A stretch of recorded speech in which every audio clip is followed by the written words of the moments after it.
الحمد لله رب العالمين والصلاة والسلام على رسوله الكريم محمد بن عبد الله الأمين وعلى آله وصحبه أجمعين.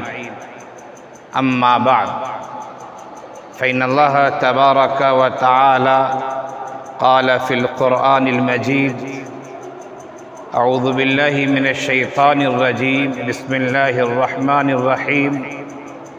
يريدون ليطفئوا نور الله بأفواههم والله متم نوره ولو كره الكافرون. میرے عزیز طلبہ، نوجوان دوستوں اور ساتھیوں اور میرے دینی بھائیوں، پوری دنیا کا اگر آپ جائزہ لیں تو آپ کو یہ بات معلوم ہوگی کہ عمومی اعتبار سے اسلام دشمنی عام ہے. مختلف زمانوں میں اسلام اور مسلمان سے دشمنی رکھنے والے مختلف روپ میں رہے ہیں، مختلف شکلوں میں رہے ہیں. بات فی الحال میں پوری دنیا اور پورے عالم کی نہیں کر رہا ہوں. مجھے جو گفتگو کرنی ہے وہ ہندوستان کے پس منظر میں، کہ اس ملک میں جہاں ہم اور آپ رہتے ہیں ایک زمانے تک مسلمانوں کی حکومت رہی ہے، اسلامی حکومت نہیں. اسلامی حکومت ایک الگ چیز ہے اور مسلمانوں کی حکومت یہ ایک الگ بات ہے. ہندوستان میں مسلمانوں کی حکومت رہی ہے، اسلامی نظام اور اسلامی حکومت کبھی نہیں رہی ہے مکمل طور پر. لیکن حالات بدلتے ہیں، حالات کروٹ لیتے ہیں، اور یہ اللہ تعالیٰ کا نظام ہے کہ اقتدار ہمیشہ کسی ایک کے ہاتھ میں نہیں رہا کرتا ہے. تِلْكَ الْأَيَّامُ نُدَاوِلُهَا بَيْنَ النَّاسِ، یہ شب و روز کی جو گردشیں ہیں اللہ تعالیٰ اسے پھیرتا رہتا ہے. کبھی کوئی اقتدار میں رہتا ہے، کبھی کوئی اقتدار میں رہتا ہے. مسلمان اس ملک میں اقتدار میں تھے، یقیناً ان سے کچھ غلطیاں ہوئیں، کچھ کوتاہیاں ہوئیں، یا یہ کہا جائے کہ اللہ کی کوئی خاص حکمت رہی ہوگی کہ مسلمانوں کے ہاتھ سے حکومت گئی، اقتدار گیا، اور پھر مسلمان زوال پذیر ہونا شروع ہوئے. انگریز ہمارے ملک میں دھیرے دھیرے تجارت کے راستے سے، بزنس کے عنوان سے آنا شروع ہوئے، اور پھر ایک وقت آیا کہ انہوں نے پوری حکومت پر کنٹرول کیا اور ملک کے پورے نظام کو انہوں نے اپنے ہاتھ میں لے لیا. پھر لڑائیاں ہوئیں، انقلابات آئے، جنگیں ہوئیں، مسلمان بھی لاکھوں کی تعداد میں شہید ہوئے، برادران وطن نے بھی قربانیاں پیش کی، اور پھر ملک آزاد ہوا اور ایک خاص نہج کی حکومت قائم ہوئی جسے ہم جمہوری حکومت کہتے ہیں، سیکولر حکومت کہتے ہیں. حکومت چل رہی ہے، آج سے پہلے بھی حکومت چل رہی تھی، ملک کا نظام ابھی بھی چل رہا ہے، اس سے پہلے بھی ملک کا نظام چل رہا تھا. لیکن ہم اپنے ملک میں، خاص طور سے ہم اپنے ملک کی بات کر رہے ہیں، ہم اپنے ملک میں دیکھتے ہیں کہ روز بروز نفرت کی فضا عام ہو رہی ہے. روز بروز ایسے فتنے ابھارے جا رہے ہیں، خاص طور سے مسلمانوں کو ٹارگٹ کر کے، مسلمانوں کو نشانہ بنا کے، کہ ایک خاص ماحول تیار کرنے کی کوشش کی جا رہی ہے. بلکہ اگر یہ کہا جائے کہ ماحول تیار ہو چکا ہے تو یہ کوئی غلط بات نہیں ہوگی. یہ نفرت کیوں ہے اور مسلمانوں سے دشمنی کیوں ہے؟ یہ کوئی آج کی بات نہیں ہے، بلکہ جب حضرت آدم علیہ السلام کی تخلیق کی گئی تھی اور جب ابلیس کو کہا گیا تھا سجدہ کرنے کے لیے، اس نے سجدہ نہیں کیا، اسی وقت سے اللہ والوں میں اور جو شیطان کے ماننے والے یعنی اللہ کے نافرمانوں میں اسی وقت سے دشمنی شروع ہو گئی ہے۔ علامہ اقبال نے اسی کو کہا، ستیزہ کار رہا ہے ازل سے تا امروز، ستیزہ کار رہا ہے ازل سے تا امروز، چراغ مصطفی سے شرار بلہبی۔ یہ اختلافات رہے ہیں اور رہیں گے، یہ جڑ سے ختم ہونے والے نہیں ہیں، لیکن مخالف اپنا کام کرتے رہتے ہیں، ہمیں بھی اپنا کام کرتے رہنا چاہیے۔ ہمارے ملک میں جو خاص ماحول بنایا جا رہا ہے وہ اسلام کو ٹارگٹ کیا جاتا ہے، مسلمانوں کو ٹارگٹ کیا جاتا ہے۔ اس سے پہلے بھی میں نے آپ سے یہ بات کہی تھی، کسی زمانے میں سپریم کورٹ کے ایسے فیصلے آئے جو اسلام کے آئلی قوانین پرسنل لا کے خلاف فیصلے تھے۔ متبنہ بل کی بات ہو، شاہبانو کیس کا مسئلہ ہو، یا اسی طرح اس زمانے میں بابری مسجد کے جو سپریم کورٹ نے جو فیصلہ سنایا ہے وہ بھی ہمارے آئلی قوانین، ہماری عبادت گاہوں کی جو قوانین اس کے خلاف وہ فیصلہ ہے۔ اور اسی طرح ابھی چند سال پہلے جو طلاق کے سلسلے میں حکومت نے قانون پاس کیا ہے کہ اس پر شوہر کو سزا ملے گی، طلاق کا اعتبار نہیں ہوگا، یہ سراسر اسلام کے خلاف ہے، یہ مسلمانوں کے خلاف ہے۔ ابھی کرناٹکا کے کالج میں جو حجاب اور پردے کی بات آ رہی ہے کہ نہیں اسکارف پہن کر یا برقع پہن کر کوئی لڑکی کالج میں نہیں آئے گی، یہ ہمارے دھرم میں، ہمارے مذہب میں دخل اندازی کی بات ہو رہی ہے، اور لوگ اس بات کو کر رہے ہیں۔ اگر کالج کی انتظامیہ یا اسکول کی انتظامیہ اس معاملے میں نرم ہے اور وہ سختی نہیں کر رہی، جو جیسے چاہے آئے، تو باہر کے جو غنڈے ہیں اور اوباش قسم کے لوگ ہیں وہ اس میں دخل اندازی دے رہے ہیں، اور کالج کی انتظامیہ پر وہ جبر کر رہے ہیں، اکراہ کر رہے ہیں، پریس ڈال رہے ہیں کہ تم ایسا قانون لگاؤ کہ اسکارف پہن کر، حجاب لگا کر پہن کر کوئی یہاں نہیں آئے۔ اسی طرح سے اس سے پہلے جو لفظ جہاد کی بات چل رہی تھی اور چل رہی ہے، اور ہمارے کتنے معصوم بھائیوں کو گائے کے گوشت کے الزام میں، گائے کو ذبح کرنے کے الزام میں انہیں سر راہ مار دیا گیا، شہید کر دیا گیا۔ یہ پورا ماحول دوستو، اور آج کل جو یکساں سول کوڈ کی بات عام ہو رہی ہے، یکساں سول کوڈ کیا ہے؟ جو طلبہ اونچے درجے کے وہ تو جانتے ہوں گے، جو نیچے درجے کے طلبہ ہیں انہیں نہیں معلوم ہو تو اس کو میں یہ کہتا ہوں کہ آپ کے سمجھنے کے لیے میں یہ بات کہہ رہا ہوں۔ یکساں سول کوڈ کا مطلب یہ ہوتا ہے کہ ایک جیسا قانون بنایا جائے، تمام شہریوں کے لیے وہی قانون ہے۔ میں ایک مثال دیتا ہوں آپ کے سامنے، جیسے حکومت نے یہ قانون بنایا، مثال سمجھنے کے لیے دے رہا ہوں، حکومت نے قانون بنایا کہ جو بھی آدمی مرے گا اسے جلایا جائے گا، دفن نہیں کیا جائے گا، اس لیے کہ قبرستان میں بہت ساری جگہ برباد ہو جاتی ہے، قبروں کی وجہ سے بہت جگہ برباد ہو جاتی ہے۔ اگر حکومت نے یہ قانون بنا دیا کہ جلانا ہے، آپ کے گھر میں کسی کا انتقال ہوتا ہے اور آپ اس کو دفنانے کی کوشش کر رہے ہیں، آپ کے افراد خاندان میں اختلاف ہو گیا کہ نہیں دفنائیں گے، نہیں جلائیں گے، اور یہ بات کورٹ تک پہنچتی ہے، کچہری تک پہنچتی ہے، تو حکومت کا جو قانون ہے کہ جلایا جائے گا، تو دفنانے کی بات آپ کی نہیں چلے گی، مردہ کو جلایا ہی جائے گا۔ یہ یکساں سول کوڈ تمام شہریوں کے لیے ایک قانون بنایا جائے۔ یہ میں نے ایک مرنے کے بارے میں، دفن کے بارے میں مثال دی، اسی طرح آپ سب چیزوں میں لے لیجیے، ہم اسے گوارا نہیں کر سکتے۔ یہ فتنے ہیں جو ابھارے جا رہے ہیں اور اسلام کو، مسلمانوں کو ڈیمیج کرنے کے لوگ کوشش کر رہے ہیں، اور یہ ہوتا رہے گا، یہ جڑ سے کبھی بھی ختم نہیں ہوگا۔ قرآن کریم نے کہا، جو میں نے آپ کے سامنے ابھی آیت پڑھی، یریدون لیطفئوا نور اللہ بافواہہم واللہ متم نورہ ولو کرہ الکافرون، لوگ چاہتے ہیں کہ ہم اپنے پھونکوں سے اللہ کے چراغ کو، اللہ کے دین کو اللہ کے بھیجے ہوئے نظام کو، اللہ کی شریعت کو ہم بجھا دیں، ختم کر دیں، اللہ اپنے نور کو، اپنی روشنی کو، اپنے دین کو مکمل کر کے رہے گا۔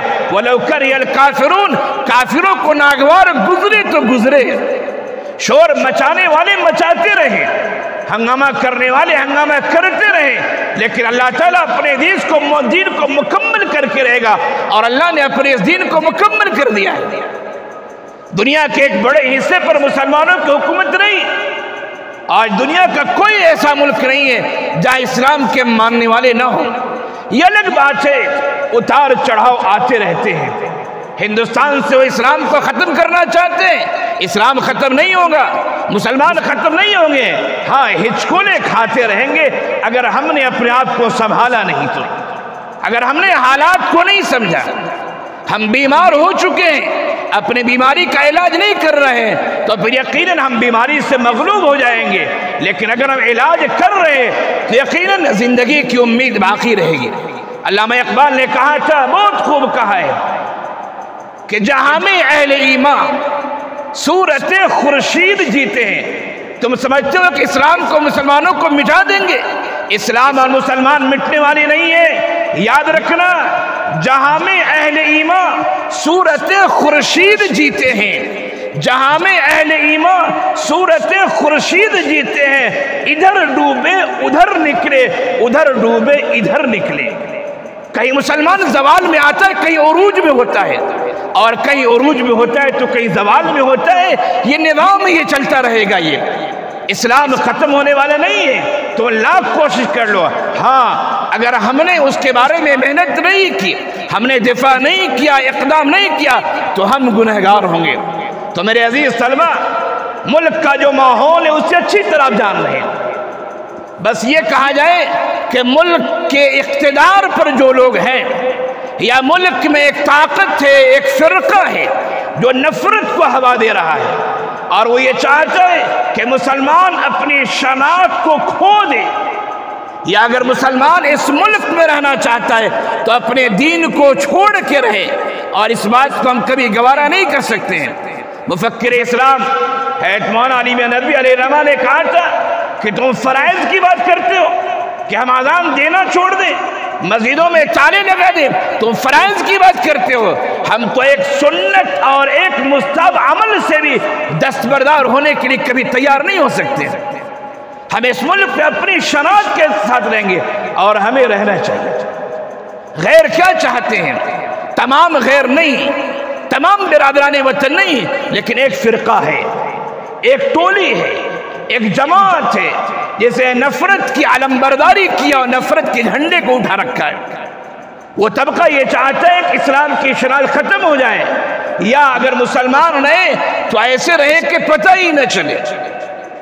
جیسے ایک آدمی کے بارے میں آتا ہے، قصہ ہے، ایک آدمی کو یہ شوق ہوا کہ ہم اپنے جسم پر شیر کی تصویر بنوائیں۔ خیر، تصویر بنانے والے نے کہا کہ ٹھیک ہے بناتا ہوں۔ جیسے اس نے تصویر بنانی شروع کی اور اس کے بدن میں سوئی کو چبھونا شروع کیا، اس آدمی نے پوچھا کیا بنانے جا رہے ہو؟ کہا کہ شیر کی ٹانگیں بنا رہا ہوں۔ کہا کہ تکلیف بہت ہو رہی، ٹانگیں چھوڑ دو، کچھ اور بناؤ۔ ٹھیک ہے بھائی۔ پھر اس نے سوئی چبھونا شروع کیا ڈیزائن بنانے کے لیے۔ کہا کیا بنا رہے ہو؟ کہا کہ شیر کا سر بنا رہا ہوں۔ کہا تکلیف بہت ہو رہی، سر چھوڑ دو، کچھ اور بناؤ۔ پھر اس نے سوئی چبھونا شروع کیا، ڈیزائن بنانا شروع کیا۔ اس نے پوچھا کیا بنا رہے ہو؟ کہا کہ شیر کی پیٹھ بنا رہا ہوں۔ کہا پیٹھ چھوڑ دو، کچھ اور بناؤ، بہت تکلیف ہو رہی ہے۔ نہ یہ شیر کا سر رہے گا، نہ شیر کی ٹانگ رہے گی، نہ شیر کی پیٹھ، وہ شیر کیا ہوگا بھی یہ بتائیے؟ وہ تو مرغی بھی نہیں ہو سکتی۔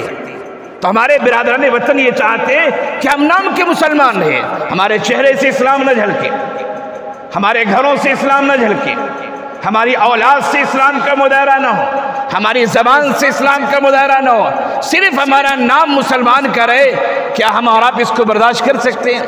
کبھی نہیں برداشت کر سکتے۔ ملک کے اس ماحول میں دوستو ہمیں کیا کرنا ہے؟ نفرت کی ہوا چل رہی ہے اور چلتی رہے گی، یہ ہوا ختم نہیں ہوگی۔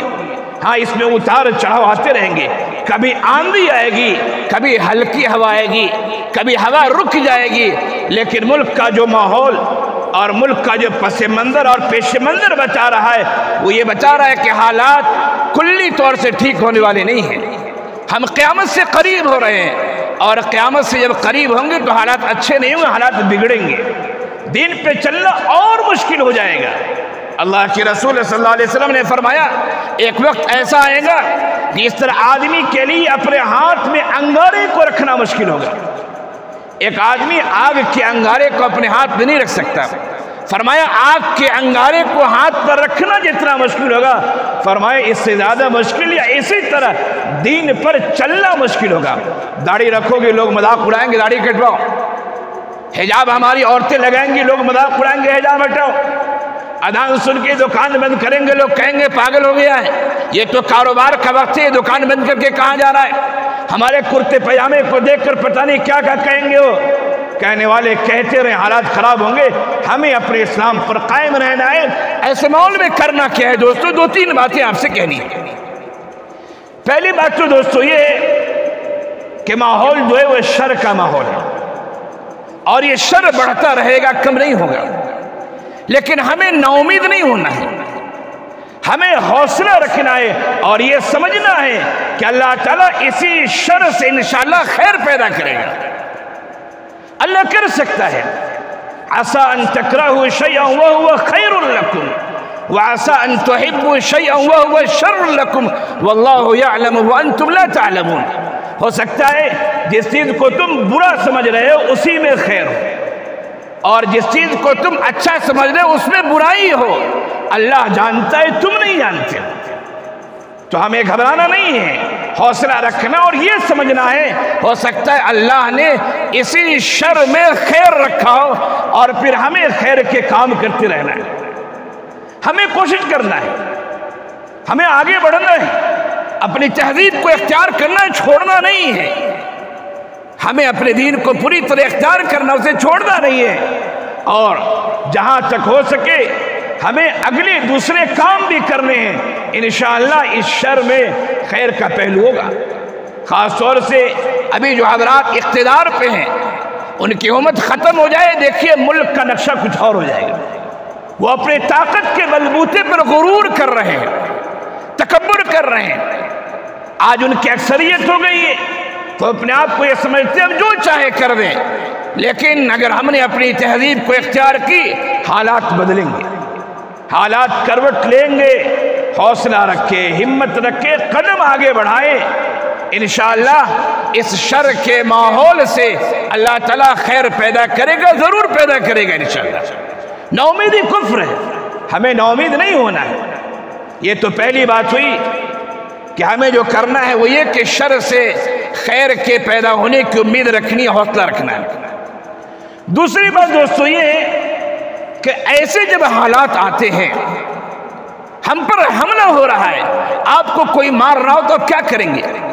آپ اپنے آپ کو بچانے کی کوشش کریں گے، آپ سائیڈ لیں گے، ہاتھ سے اشارہ کریں گے، جھکیں گے، اس کے سامنے کوئی گریبانداری کریں گے، اپنی بات کو سمجھانے کی کوشش کریں گے کہ بھائی میں نے یہ نہیں کہا ہے، آپ کو سمجھنے میں غلطی ہو گئی ہے، یا مجھے سمجھانے میں غلطی ہو گئی ہے۔ تو بتانا یہ ہے کہ دوسرا پہلو یہ ہونا چاہیے، اس نفرت کے ماحول میں ہمیں اسلامی تعلیمات کے لوجک کو سمجھانا چاہیے۔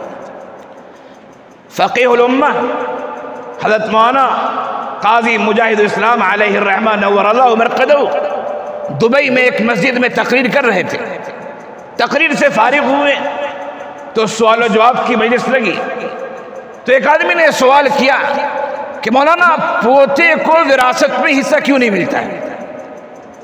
پوتے کو وراثت میں حصہ کیوں نہیں ملتا ہے؟ مثال کے طور پر زید ہے، زید والد ہے، زید کے 4 لڑکے ہیں، 4 لڑکوں میں سے زید کا ایک لڑکا مر گیا ہے، 3 لڑکے زید کے موجود ہیں، اور زید باپ زید موجود ہے۔ زید کے سامنے کون ہے؟ زید کے سامنے اس کے 4 لڑکوں میں سے 3 لڑکے باحیات ہیں، ایک لڑکا زید کی زندگی مر چکا ہے، لیکن اس مرے ہوئے لڑکے کے لڑکے موجود ہیں، یعنی زید کے پوتے موجود ہیں۔ زید جب مرے گا تو زید کے 3 لڑکوں میں مال تقسیم ہوں گے، زید کے پوتے کو نہیں ملے گا۔ اگر سوچی تو عجیب غریب مسئلہ ہے، لیکن پوتے کی بہت ساری شکلیں ہیں، جس میں سے ایک یہ شکل ہے جس میں وراثت نہیں ملتی ہے، اور بہت ساری شکلیں ایسی وراثت ملتی ہے۔ قاضی صاحب سے یہ سوال کیا ایک آدمی نے، قاضی صاحب نے تقریباً اس مسئلے کو 35 منٹ میں سمجھایا۔ یوٹیوب پر تقریر موجود ہے، آپ سرچ کر کے سن سکتے ہیں۔ اتنے شاندار انداز میں سمجھایا ہے، اتنے شاندار انداز میں کہ شاید ہم اور آپ نہیں سمجھا سکتے۔ شاید کیا، میں تو کہتا ہوں کہ یقینی طور پر ہم اور آپ نہیں سمجھا سکتے۔ تو بتانا یہ کہ حالات بگڑتے ہیں، مسئلہ لفظ جہاد کا ہو، مسئلہ حجاب کا ہو، مسئلہ یکساں سول کوڈ کا ہو، مسئلہ اور دوسرے کیسز کے ہوں، تو ہمیں اسلام کی لوجک کیا ہے، اسلام کیا کہنا چاہتا ہے، پردے میں حکمت کیا ہے، پردہ اختیار کرنے سے کیا فوائد ہیں اور نہ اختیار کرنے میں کیا نقصانات ہیں۔ جب اسلام کی حکمت کو ہم سمجھائیں گے تو انشاءاللہ نفرت کا ماحول بھی کم ہوگا۔ ہم سمجھاتے کم ہیں، ہم جوش و ولولے میں زیادہ آ جاتے ہیں۔ ہمیں سمجھانا چاہیے اپنے مضامین سے بھی، اپنی تقریروں سے بھی، تحریروں سے بھی، اور دیگر انداز میں۔ تو یہ تو دوسرا کام ہے کہ جب تک کوئی ایسی بات پیش آئے، جب بھی پیش آئے تو ہمیں اسلام کی حکمت اور لوجک کو سمجھانے کی کوشش کرنی چاہیے۔ ہمارے اکابر کی کتابیں موجود ہیں، گزشتہ ہفتے تقریر میں ہم نے چند کتابوں کی طرف اشارہ کیا تھا، ان کتابوں کو پڑھیے تو انشاءاللہ ضرور فائدہ ہوگا۔ اور تیسری بات دوستو، آخری بات یہ ہے، اور یہ بھی انتہائی اہم بات ہے، کہ ہم اور آپ جب بھی ایسا ماحول آتا ہے یا پیدا ہوتا ہے، ہم فوراً اپنے بڑوں پر تنقید کرنا شروع کر دیتے ہیں۔ وہ کیا کر رہے ہیں، وہ کیا کر رہے ہیں، ذرا یہ بتائیے آپ کیا کر رہے ہیں؟ بڑے ہیں وہ، انہیں کرنا چاہیے۔ ہم نے خود اپنی بہت ساری تقریروں اور تحریروں میں یہ بات کہی ہے کہ انہیں کرنا چاہیے، یقیناً پیش قدمی کرنا چاہیے۔ وہ اپنے لحاظ سے کر رہے ہوں گے، یا اگر نہ کر رہے ہیں تو آپ ذرا اپنی ضمیر سے پوچھیں کہ آپ کیا کر رہے ہیں۔ آپ کہیں گے ہم کیا کر سکتے ہیں؟ آپ اپنے دونوں ہاتھوں کو اٹھا کر دعا تو کر سکتے ہیں۔ ذرا آپ کبھی تنہائی میں رہ کر پوری سچائی، پوری ایمانداری، اللہ کو حاضر و ناظر سمجھتے ہوئے اپنے گریبان میں جھانکیں اور یہ دیکھیں کہ جب بھی ایسے حالات پیدا ہوئے، ہم نے کیا کبھی 2 رکعت نماز پڑھ کے خالصتاً اس کام کے خاتمے کے لیے، اس کی درستگی کے لیے کیا ہم نے دعائیں کی؟ ہم نے خود کچھ نہیں کیا ہے، اور ہم صرف بڑوں پر تنقیدیں کرتے نہیں۔ آپ سے جو ہو سکتا ہے کیجئے۔ جو وکلاء حضرات ہیں وہ اپنی کمیٹی بنائیں، اپنے لحاظ سے کام کریں۔ جو علماء حضرات ہیں اپنے لحاظ سے کام کریں۔ جو طالبان علوم نبوت ہیں اپنے لحاظ سے کام کریں۔ جو عوام الناس ہیں ان کی جو گائیڈ کی جائے، رہنمائی کی جائے، وہ اپنے لحاظ سے کام کریں۔ ہر آدمی اگر کام کرنا شروع کرے گا تو یقیناً ملک کے حالات بدلیں گے۔ لیکن ہمیں تنقید کرنا آسان لگتا ہے، کام کرنا مشکل لگتا ہے۔ حالانکہ جب ہم کسی پر تنقید کرتے ہیں، اشارہ کرتے ہیں، تو ہم کسی کی طرف 1 انگلی اٹھاتے ہیں، 4 انگلیاں یا کم از کم 3 انگلیاں تو کہتی ہے کہ تم اسے کہہ رہے ہو، ذرا اپنے کو بھی دیکھ لو تم کیسے ہو۔ ہم نے انگلیاں تو اٹھانی، لیکن 3 انگلیوں کو نہیں دیکھا کہ ہم خود کیا کر رہے ہیں۔ ملک کے حالات میں، ملک کے پس منظر میں، اس نفرت کے ماحول میں ہمیں کیا کرنا ہے؟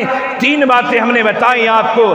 شر میں خیر کی امید رکھیے، حوصلہ مت ہاریے، ہمت مت ہاریے، اسلام کی لوجک کو، حکمت کو سمجھنے کی کوشش کیجئے، سمجھانے کی کوشش کیجئے۔ اور تیسری اور آخری بات کہ آپ سے جو ہو سکتا ہے وہ کیجئے۔ صرف تنقیدی عمل کو اختیار کرنے سے ملک کی تعمیر نہیں ہوگی، بلکہ ملک کی تخریب ہوگی۔ ملک ٹوٹے گا، ہم بھی ٹوٹیں گے، ہمارا سماج بھی ٹوٹے گا، ہم کمزور ہوتے چلے جائیں گے۔ اللہ تعالی ہم سب کو کہنے سننے سے زیادہ عمل کی توفیق عنایت فرمائے۔ وآخر دعوانا ان الحمد للہ رب العالمین۔